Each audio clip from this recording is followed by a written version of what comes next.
दोस्तों, एक कहानी सुनने को मिली है एक ऐसे शख्स की जो पिछले 8 से 9 साल से दुबई की एक कंपनी में काम कर रहा था।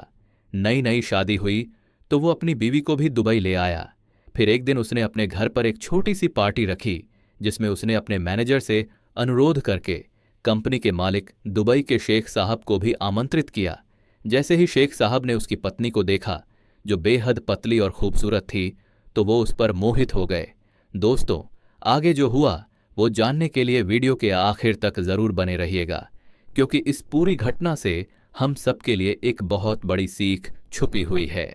ये कहाना है उत्तर प्रदेश के रहने वाले एक लड़के विनोद की, जो लगभग 9 साल से दुबई में एक कंपनी में इलेक्ट्रीशियन के तौर पर काम कर रहा था। वो न सिर्फ एक बेहतरीन इलेक्ट्रीशियन और मैकेनिक था, बल्कि पूरी कंपनी में उसी की इस काबिलियत का कोई जवाब नहीं था। साथ ही वो कंपनी के प्रति बेहद वफादार भी था। इन्हीं 9 सालों में उसकी उम्र भी 28 साल हो गई थी और वो अच्छा पैसा कमा रहा था। एक दिन उसने सोचा, इतनी दौड़ धूप और पैसे का क्या फायदा जब जिंदगी को सही से जिया ही ना जाए। अब तो शादी करके परिवार बसाने का वक्त आ गया है। घर आकर माँ बाप ने उसकी शादी शालू नाम की एक बेहद खूबसूरत लड़की से करवा दी, जो उम्र में 20 साल की थी। शादी के बाद विनोद और शालू का जीवन बहुत प्यार और सुख से गुजर रहा था। मगर कहते हैं ना, अच्छे दिन जल्दी ही गुजर जाते हैं, पता ही नहीं चलता। ऐसे ही 3 महीने बीत गए और विनोद की छुट्टियां खत्म हो गईं। उसे दुबई वापस जाना पड़ा और शालू को भारत में ही छोड़कर जाना पड़ा। दुबई जाने के बाद दोनों का दिल एक दूसरे के बिना नहीं लगता था।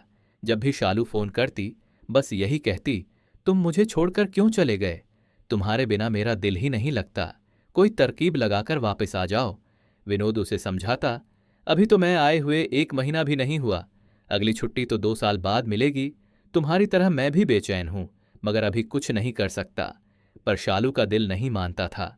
वो बस कहती, मैं कुछ नहीं जानती, तुम्हें कैसे भी करके वापस आना ही होगा, मैं तुम्हारे बिना नहीं रह सकती।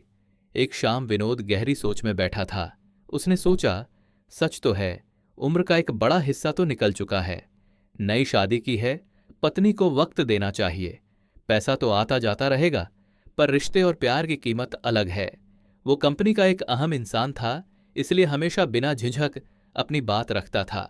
उसने फैसला किया और अपने मैनेजर से कहा, सर, मैं अब घर जाना चाहता हूं, मेरा सेटलमेंट कर दीजिए।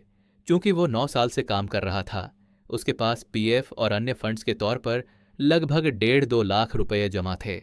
उसे लगा कि ये पैसे मिल जाएंगे और वो घर जाकर कोई छोटा मोटा काम शुरू कर लेगा। मगर दोस्तों, रास्ता इतना आसान नहीं था।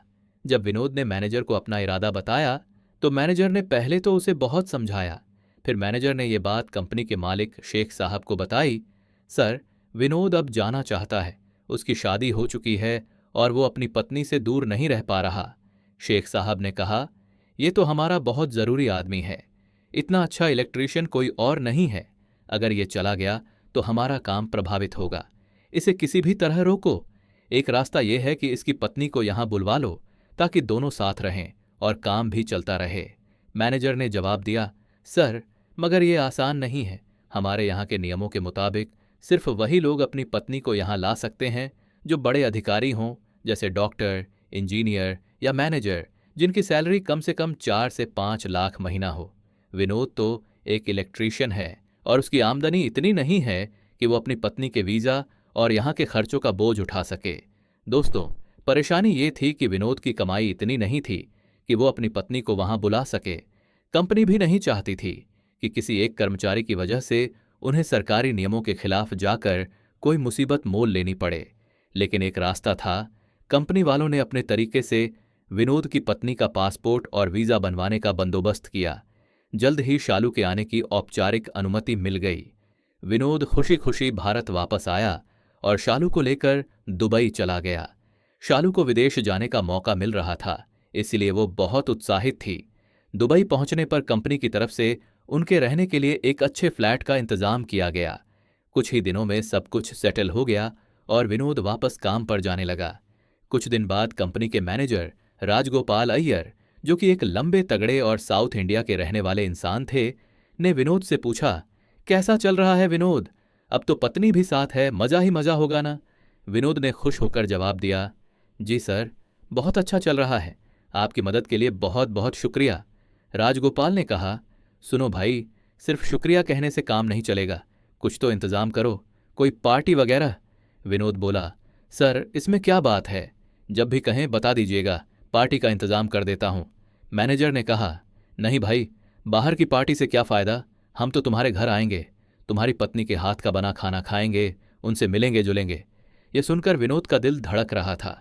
उसने अक्सर सुना था कि वहां किसी की सुंदर पत्नी को देखकर बड़े लोग कैसे बदल जाते हैं। वह घबरा गया और बोला। सर, घर पर क्यों परेशानी करेंगे, आप जहां कहें बाहर ही पार्टी दे देता हूं।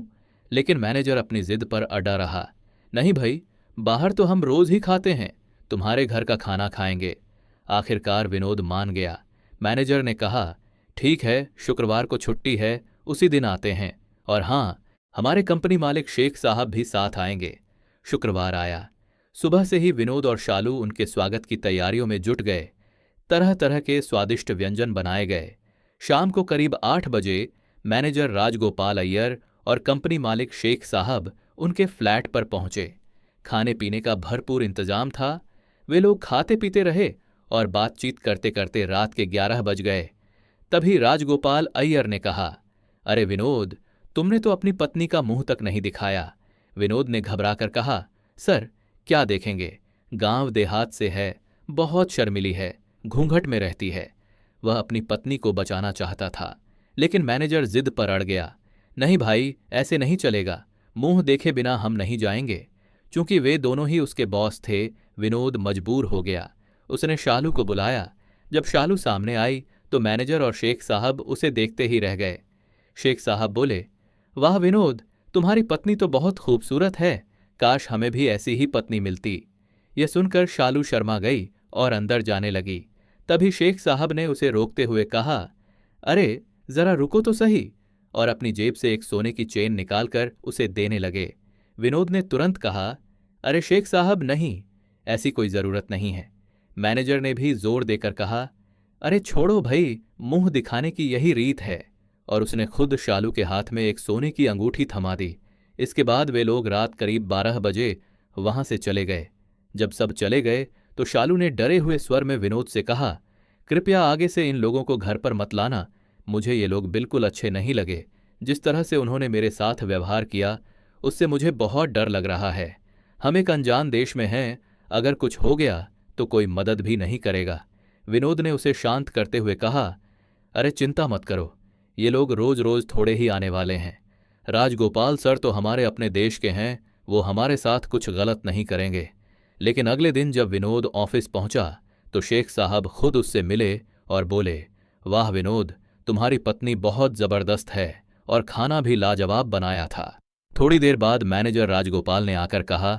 सुनो, अब हर शुक्रवार को हम तुम्हारे घर ही खाना खाएंगे। और ये बात उन्होंने ऐसे कही जैसे कोई आदेश हो। जब शेख साहब ने कहा था कि तुम्हारी पत्नी बहुत प्यारी और शानदार है, तो विनोद ने बस एक डरा सा थैंक यू कहा था। लेकिन अब उसके मन में एक अजीब सा भय और असहजता घर करने लगी थी। दोस्तों, विनोद ने बाहर से तो हां कर दी, लेकिन अंदर से उसका दिल टूट गया। वो कुछ बोल नहीं पा रहा था, क्योंकि हालात ऐसे थे कि अगर उसने विरोध किया तो मुसीबत और बढ़ सकती थी। फिर से शुक्रवार आया। दोपहर में ही मैनेजर राजगोपाल का फोन आ गया। क्या बना रहे हो आज? विनोद का दिल धड़क रहा था, लेकिन उसने हां में हां मिला दी। शाम को फिर वही कार्यक्रम हुआ, पर अब विनोद का मन वहां नहीं लग रहा था। वो शालू से कुछ कह नहीं पाया, क्योंकि उसे डर था कि अगर उसने सच बताया तो शालू नाराज हो जाएगी। फिर एक रविवार की बात है, मैनेजर ने विनोद को काम के सिलसिले में दूर भेज दिया और खुद बिना बताए अचानक शालू के पास पहुंच गया। दरवाजे की घंटी बजी तो शालू ने दरवाजा खोला और सामने राजगोपाल को देखकर सन्न रह गई। वो घबरा गई। सर, विनोद तो घर पर नहीं है, उसने हिचकिचाते हुए कहा। राजगोपाल मुस्कुराया। हाँ, मुझे पता है, वो साइट पर गया है, पर तुम तो हो ना, क्या अंदर नहीं बुलाओगी? शालू समझ गई कि ये आदमी कुछ ज्यादा ही आगे बरट रहा है, लेकिन डर के मारे वो कुछ कह नहीं पाई। वो जानती थी कि ये एक बधा अधिकारी है और अगर इससे उलझ गई तो विनोद की नौकरी को खतरा हो सकता है। झिझकते हुए उसने अंदर आने दिया। राजगोपाल अंदर आकर सोफे पर बैठ गया। कुछ देर बैठने के बाद जब शालू अंदर के कमरे में चली गई तो उसका सब्र टूट गया। वो कमरे के अंदर पहुंचा और शालू के साथ छेड़खानी करने लगा। शालू स्तब्ध रह गई। वो न तो कुछ बोल पा रही थी और न ही ठीक से प्रतिक्रिया दे पा रही थी, लेकिन उसने हिम्मत दिखाई और चालाकी से मैनेजर को बहलाकर वापस बैठने के लिए कहा। घबराई हुई शालू एक कमरे में छिप गई और तुरंत विनोद को फोन लगाया। उसकी आवाज कांप रही थी। वो आदमी, वो जबरदस्ती घर के अंदर आ गया है। विनोद की सांसें तेज हो गईं। कैसे? उसने कुछ किया? अभी तो नहीं, पर जल्दी आओ, मुझे बहुत डर लग रहा है। मैं अभी बहुत दूर हूं, लेकिन जल्दी से जल्दी पहुंचने की कोशिश करता हूं, विनोद ने कहा और फोन काट दिया। थोड़ी देर बाद राजगोपाल फिर से अंदर आया। इस बार वो और भी जिद्दी और आक्रामक लग रहा था। उसने शालू को बिस्तर पर धकेल दिया और जबरदस्ती करने की कोशिश की। शालू, जो अब तक उसका सम्मान कर रही थी, उसने अचानक एक जोरदार थप्पड़ राजगोपाल के गाल पर जड़ दिया। राजगोपाल एक ताकतवर आदमी था। शालू जैसी 2-3 औरतें भी मिलकर उसका कुछ नहीं बिगाड़ सकती थीं, लेकिन अचानक कुछ ऐसा हुआ कि उसने शालू के सामने हाथ जोड़ लिए और फूट फूट कर रोने लगा। वो बाहर आकर सोफे पर बैठ गया और सिसकियां भरने लगा। शालू हैरान और सहमी हुई अंदर बैठी रही। करीब 1 घंटे बाद जब वो बाहर निकली तो देखा कि राजगोपाल अब भी रो रहा था। वो चकित रह गई। इतना बड्ढा आदमी इस तरह बिलख रहा था। वो कुछ पूछ नहीं पाई क्योंकि खुद भीतर से कांप रही थी। लगभग 2 घंटे तक वो शख्स वैसे ही उदास और शांत बैठा रहा। इतने में विनोद घर पहुंच गया। दरवाजे की घंटी बजी। दरवाजा खोलने से पहले शालू ने राजगोपाल से पूछा, सर, आपको हुआ क्या है? लेकिन वो चुप रहा। शालू ने दरवाजा खोला। विनोद अंदर आया। शालू ने सोचा कि अगर सच बताया तो पता नहीं क्या होगा, इसलिए उसने समझदारी दिखाते हुए कहा, ये बेचारे जब से आए हैं बस इसी तरह बैठे रो रहे हैं। विनोद ने चिंतित होकर पूछा, सर क्या हुआ? आप रो क्यों रहे हैं? यह सुनते ही राजगोपाल और भी जोर जोर से रोने लगा। विनोद उसके पास बैठ गया और धीरे से पूछा, सर कोई दिक्कत है? आखिर घर आकर इस तरह रोने की वजह क्या है? तब राजगोपाल ने अपने दिल की सबसे गहरी बात खोली। उसने कहा, विनोद, मेरी भी एक बार तुम्हारी शालू जैसी प्यार करने वाली पत्नी थी, लेकिन मैं पैसों के पीछे इतना भागा कि उसे खो दिया। वो मुझे बार बार फोन करती, कहती, घर आ जाओ, तुम्हारे बिना मन नहीं लगता, पर मैं हमेशा व्यस्त रहा, बिजनेस, मीटिंग्स। आखिरकार उसने दूसरी शादी कर ली। आज मेरे पास करोड़ों रुपए हैं, बंगला है, गाड़ी है, लेकिन वो नहीं है और अब मेरा दिल एक गरीब भिखारी की तरह तद्धा पता है। विनोद सुनता रहा, कुछ बोल नहीं पा रहा था। फिर राजगोपाल बोला, मैंने शालू को अपनी पत्नी समझकर ही इतना कहा था। इससे पहले कि वो आगे कुछ कहता, शालू ने हल्के से टोका, सर, आप तो जब से आए हैं बस यूं ही बैठे रो रहे थे। मैंने पूछा तो आपने कुछ नहीं बताया। आपके रोने को देखकर तो मैं चाय तक बनाना भूल गई। फिर शालू ने कहा, सर, क्या आपकी नज़र में कोई लड डेडेचकी नहीं है? आप भी शादी कर लो, कोई ना कोई ऐसी जरूर मिलेगी जो आपके टूटे दिल को सहारा दे सके। विनोद यह सब सुनकर हैरान रह गया। शालू ने इतनी चतुराई से बात की कि विनोद को शक का जरा भी अंदाजा नहीं हुआ। शालू सोच रही थी, शायद इसे अपनी बीवी की याद आ रही है और हो सकता है मैं उसी जैसी दिखती हूं। विनोद ने कहा, सर, आपकी उम्र अब 50 के पार है। आजकल कौन लाइडिज की ऐसे शख्स से शादी करेगी? तभी शालू ने विनोद को अंदर बुलाया और धीरे से कहा, सुनो, मेरी एक तलाकशुदा बहन है, डोली। उम्र 40 साल है, पढ़ी लिखी तो नहीं है, लेकिन दिल बहुत अच्छा है। अगर तुम्हें ठीक लगे तो मैं बात कर सकती हूं। विनोद मान गया। दोनों ने बाहर आकर राजगोपाल से इस बारे में बात की। राजगोपाल की आंखों में एक चमक आ गई। उसने कहा, कैसी भी हो, बस दिल अच्छा हो। मेरा तो इस दुनिया में कोई नहीं है। माँ बाप नहीं रहे, रिश्तेदार सब पैसे के लिए रह गए हैं। मैं बिल्कुल अकेला पड़ी DDH गया हूं। शालू ने कहा, ठीक है, मैं बात करती हूं। राजगोपाल ने जो कुछ भी किया था, शालू ने उसे भुला दिया। उसी शाम उसने अपनी माँ और फिर अपनी बहन डोली से फोन पर बात की। कुछ ही दिनों में राजगोपाल और डोली की कई मुलाकातें हुईं। धीरे धीरे सबको लगने लगा कि राजगोपाल सच में एक अच्छा इंसान है। आखिरकार दोनों की शादी तय हो गई। राजगोपाल पेशे से इंजीनियर था और कंपनी का मैनेजर भी। उसने डोली का पासपोर्ट और वीज़ा बनवाया और उसे दुबई बुला लिया। शादी हो गई और दोनों ने एक नई जिंदगी की शुरुआत की। अगले 10 साल बहुत खुशहाली से गुजरे। इस दौरान राजगोपाल और डोली के 2 बच्चे हुए। विनोद और शालू के भी 2 बच्चे हुए। सब मिलजुल कर रहते। राजगोपाल के पास इतना पैसा था कि उसने सबको कई देश घुमाए। सब कुछ बहुत अच्छा चल रहा था, लेकिन जिंदगी हमेशा एक जैसी नहीं रहती। राजगोपाल की उम्र अब 60 साल हो चुकी थी। एक रात अचानक उसे दिल का दौरा पड्ढा और उसका निधन हो गया। पूरा परिवार टूट सा गया। बच्चे, डोली, शालू, विनोद, सबकी आंखें नम थीं। सबकी खुशियां जैसे साथ छोड़ गई थीं। अब किसी का भी दिल दुबई में नहीं लगता था। आखिरकार सबने भारत वापस लौटने का फैसला किया। डोली कुछ दिनों के लिए अपने मायके चली गई, लेकिन उसका मन वहां भी नहीं लगा। आखिरकार उसने दुबई में जो प्रॉपर्टी थी उसे बेच दिया।